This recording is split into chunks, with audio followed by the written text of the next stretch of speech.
Hey guys, Duane here. This is a really good story. You're going to like this. A couple days ago, I think it was Sunday, I was riding my bike along this irrigation canal. Now this canal, it's only filled during the summer, and it's fed by the river.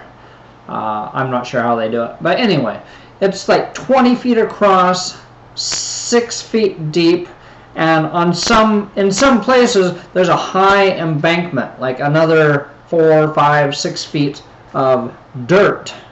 Okay, and so I'm riding along this canal.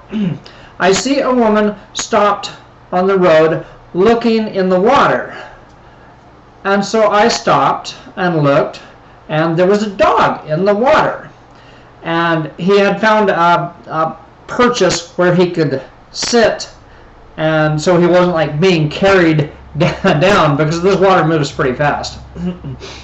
And you could see on the embankment where he had tried to climb out, but he wasn't able to because it was just too steep.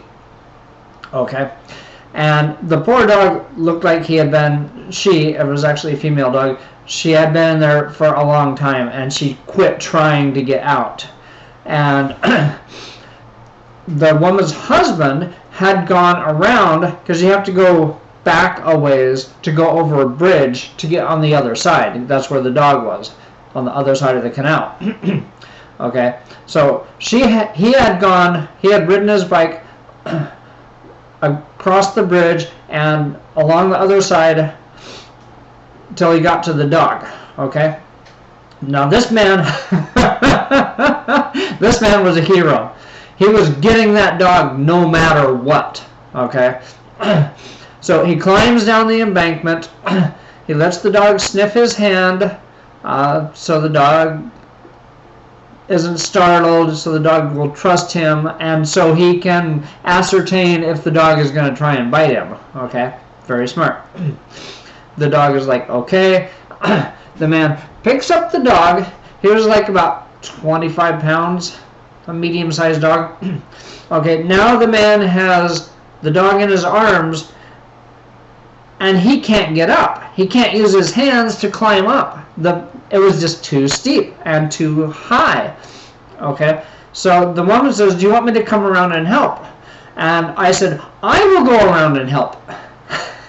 So I rode my bike back the way I came, over the bridge, along the canal on the opposite side.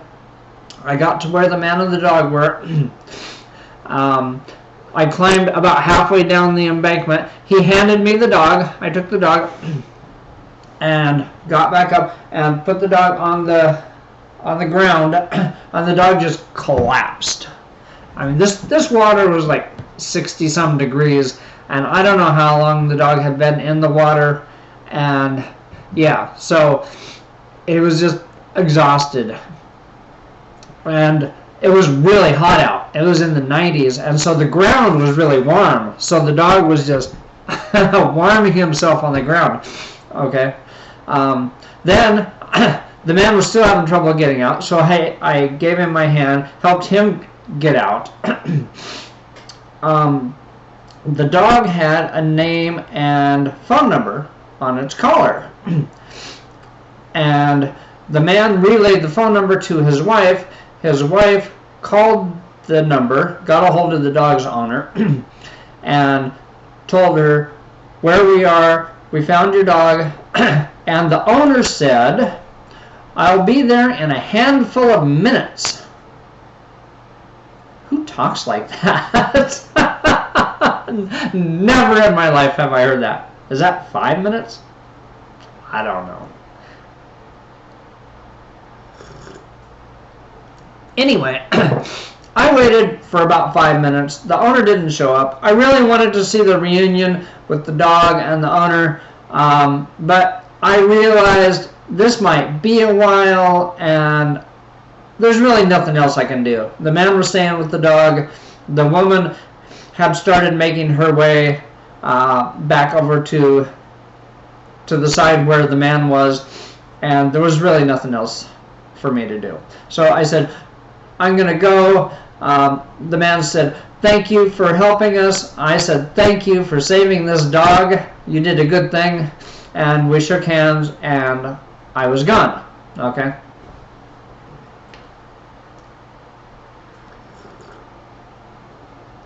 So I did my good deed. I felt good about helping the dog. I knew she would be back home with her owner soon, and I went on my way. About 20 minutes later, I'm riding by this house in a residential area, and the garage door is open, and there's a man carrying stuff out of the garage and putting it on the sidewalk. And I thought, that's interesting. As I rode past the man, I saw that he had also put out a homemade sign that said free stuff. So I turned around and I went back. He saw me and I said, I like free stuff. And he laughed and he gave me a SIG Arms pistol case, a racquetball racket, and something that I have been wanting.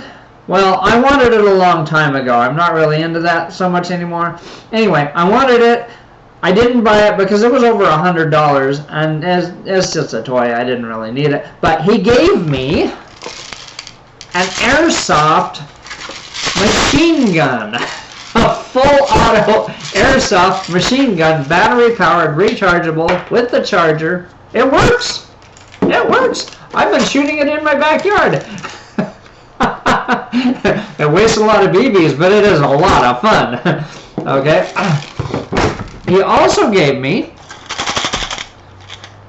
mini bungee cords. I put them in the jar. He just gave me a handful of brand new mini bungee cords. He said, I bought these for a project and I'm done with it and I will never use them again.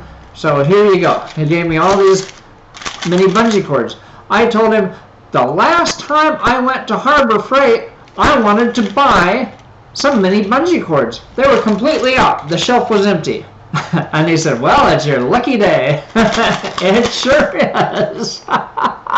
So much cool stuff for free. What a great day. In fact, I had so much stuff, I had to go back home and drop it off. And then continue with my bike ride. Pretty cool, huh?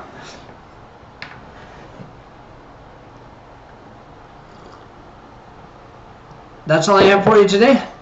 Thanks for watching. Have a great day.